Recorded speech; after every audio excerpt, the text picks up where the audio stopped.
Setelah membaca isi surat tersebut, Tian dan Goyu akhirnya tahu kekuatan Jet Scepter berada di tubuh Goyu, sedangkan kekuatan Jet Devil berada di tubuh Tian. Pantas saja di saat Tian hilang kendali atas kekuatannya, Goyu bisa membuatnya menjadi tenang. Mereka berdua pun saling berjanji untuk menjaga satu sama lain dan merahasiakan hal tersebut.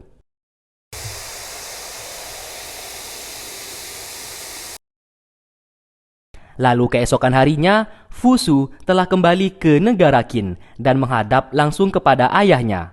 Di sana ia berkata kalau kota mekanisme telah berhasil ia hancurkan. Dan ia pun berpura-pura kalau klan Mohis sudah musnah. Mendengarkan kabar tersebut, sang raja menjadi sangat senang dan bangga kepada Fusu. Oleh karena itu, sang raja berjanji akan menjadikannya sebagai penerus kerajaan. Dan Fusu diberikan hadiah atas keberhasilannya itu. Bambang yang melihat hal tersebut menjadi sangat marah karena ia gagal menjadikan Hai sebagai penerus kerajaan. Bambang lalu kembali dengan suasana hati yang sangat kesal. Ia pun mengambil pedangnya untuk melampiaskan amarahnya tersebut kepada Shaoxi. Namun yang ia lihat, Shaoxi sudah menghilang dari penjara. Si Ming berkata ia yang melepaskannya, namun ia memiliki alasan, karena ternyata Goyu merupakan Dewi Suci yang memiliki kekuatan Jet Scepter. Sontak, Bambang menjadi tidak percaya, kenapa bisa kekuatan Jet Scepter berada di tubuh Goyu. Yang terlihat jelas, Goyu merupakan klan Mohis, bukan berasal dari klan Si miliknya.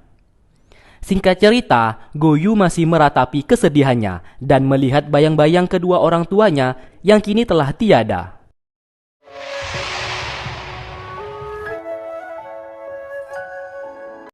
Tian beserta Soyu lalu meninggalkannya agar bisa lebih tenang. Soyu sesaat hendak berbicara kepada Tian, namun sesaat Tian mendengarkan seperti ada sesuatu hal yang terjadi saat ini. Dan ternyata dugaannya memang benar. Goyu telah menghilang dari sana yang membuatnya menjadi sangat panik. Alhasil, semua orang dikerahkan untuk mencari keberadaan Goyu, namun tetap saja hasilnya nihil. Sesaat, Geni melihat pita rambut milik Goyu yang terjatuh ke tanah. Lalu mereka semua pun berkumpul dan Geni menunjukkan pita rambut tersebut. Tian seketika langsung menyadari kalau penculiknya pasti Bambang, karena Goyu memiliki kekuatan Jet Scepter yang berasal dari klan Si.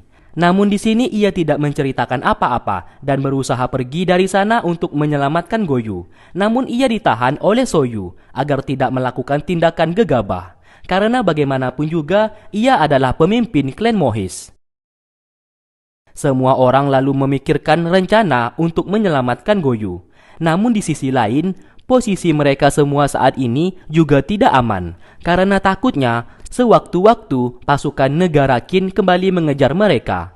Oleh karena itu, Cui berencana membawa mereka pergi ke tempat kawan lamanya, yang mungkin saja di sana ada tempat tinggal agar mereka bisa aman untuk sementara waktu. Setelah itu, baru mereka memikirkan cara untuk menyelamatkan Goyu. Usulnya tersebut disetujui oleh semua orang. Tian lalu berkata, mungkin saja ia belum becus untuk menjadi seorang pemimpin, namun ia akan berusaha melakukan yang terbaik untuk klan Mohis. Saat ini ia bertekad untuk menyelamatkan Goyu apapun yang terjadi, karena semuanya itu sudah diamanahkan langsung oleh Tuan Jin. Ia pun sesaat meminta Soyu untuk menggantikan posisi pemimpin untuk sementara waktu dan memberikan pedang tersebut, karena ia percaya dengan kemampuan Soyu. Sementara ia akan pergi untuk menyelamatkan Goyu. Melihat hal tersebut, Soyu siap menggantikannya. Di saat malam hari, Shaoxi kembali lagi dan gagal untuk menangkap Goyu. Si Ming memintanya untuk segera pergi dari sana, namun semuanya telah terlambat karena Bambang telah kembali. Alhasil, saat berada di dalam, Shaoxi disiksa kembali oleh Bambang.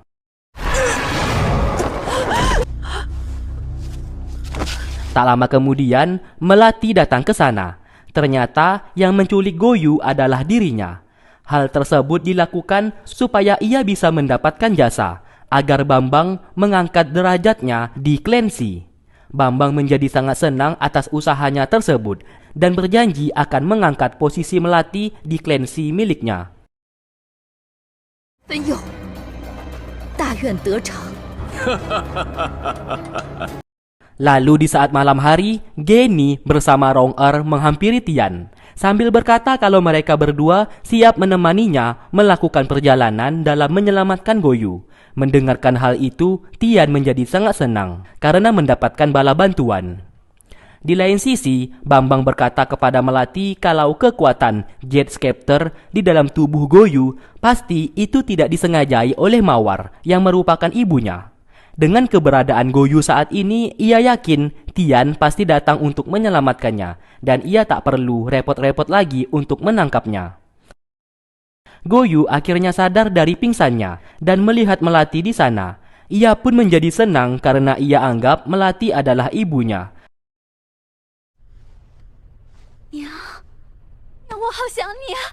娘，娘。 Melati seketika menampar Goyu sambil berkata kalau ia bukanlah ibunya, melainkan kakak dari ibunya itu sendiri. Faktanya di sini, Melati memang bukanlah ibu dari Goyu, melainkan Mawar adiknya. Mendengarkan hal tersebut, Goyu seperti tidak percaya dan segera kabur dari sana. Ia pun berlari menelusuri lorong-lorong bangunan dan tiba di sebuah tempat. Ia sangat terkejut saat melihat terdapat peti mayat dan itulah mayat ibunya yang telah tewas dan tertulis nama Mawar di atas peti mayat tersebut. Melati datang ke sana dan menceritakan semua kebenaran supaya Goyu tidak salah paham lagi dan mengira dirinya adalah ibunya. Di saat dulu, Mawar dijadikan Dewi Suci dan diberikan kekuatan Jet Scepter oleh Bambang. Dan hal tersebut membuat Melati sangat cemburu sosial. 他当然不会说，我也都。 Setelah itu, di saat hendak melakukan pelantikan menjadi Dewi Suci, mereka berdua yang berjalan, sesaat Mawar tak sengaja menjatuhkan sebuah barang ke dalam kolam. 没事。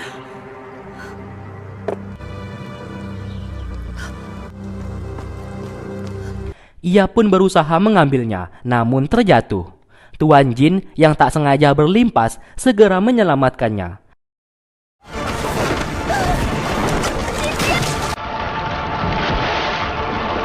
Adegan inilah pertemuan awal yang membuat Mawar jatuh cinta kepada Tuan Jin. Di saat pelantikan menjadi Dewi Suci, semua warga di Clancy menyambut dengan meriah. Begitu juga dengan Tuan Jin yang melihat hal tersebut. Mawar yang menaruh hati kepadanya menjadi tersipu malu. Singkatnya diceritakan Mawar telah jadian dengan Tuan Jin. Namun ia ketahuan oleh Melati di saat ia menulis sebuah pesan untuk Tuan Jin. Dari sinilah Mawar meminta Melati kakaknya tersebut untuk menggantikan dirinya menjadi Dewi Suci. Melati yang memang menginginkan hal tersebut setuju dengannya. Hingga keesokan harinya, Tuan Jin bersama Mawar melakukan pelarian dan pergi dari kota Clancy supaya bisa hidup bahagia di luar sana. Namun karena hal tersebut, kini Melati yang menjadi korban dan disiksa oleh Bambang karena sudah berani-beraninya membiarkan Mawar pergi begitu saja. Karena di tubuh Mawar terdapat kekuatan Jet Scepter dari Clancy. Meskipun mereka berdua kembar, Bambang menganggap hanya Mawar yang pantas menjadi Dewi Suci dan Melati tidak pantas untuk menggantikan posisi tersebut. Dari sinilah awal dari penderitaan Melati dan posisinya di Clancy langsung diturunkan menjadi babu.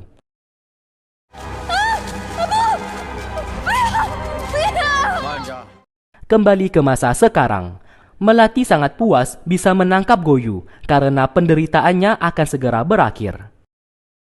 Lalu terlihat Melati diangkat oleh Bambang menjadi Dewi Suci. Posisinya di Clancy kini sudah naik dan tidak menjadi babu lagi. Setelah itu, Melati mendapatkan tugas untuk menyiksa Goyu agar kekuatan Jet Scepter bisa keluar. Dan benar saja, Tian merasakan sakit yang diderita oleh Goyu. 赶紧坐下，利用调息。休息。 Ia pun lalu menceritakan semuanya itu kepada Geni dan Rong-er. Oleh karena itu, mereka hendak melanjutkan perjalanan dan tidak jadi untuk beristirahat. Kembali ke Goyu, ia pun disiksa habis-habisan sampai-sampai semua ingatannya mengenai masa lalu kembali ia ingat. Sesaat Melati membisikkan sesuatu hal. Di saat dulu, Mawar, ibunya itu, telah ditangkap kembali oleh Bambang. Namun dikala itu, Mawar memilih bunuh diri daripada harus menyembah Bambang.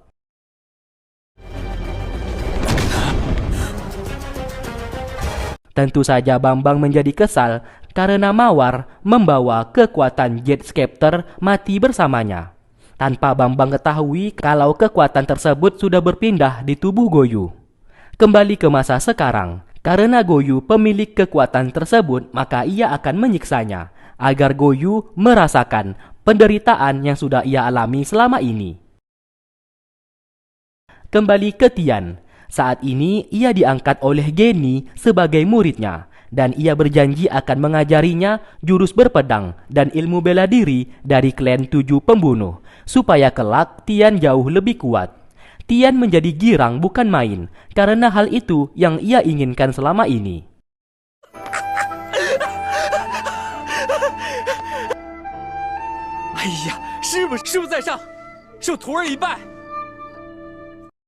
Lalu keesokan harinya, Zheng mengalami sakit kepala dan tak lama kemudian tabib kerajaan datang untuk memberikannya obat.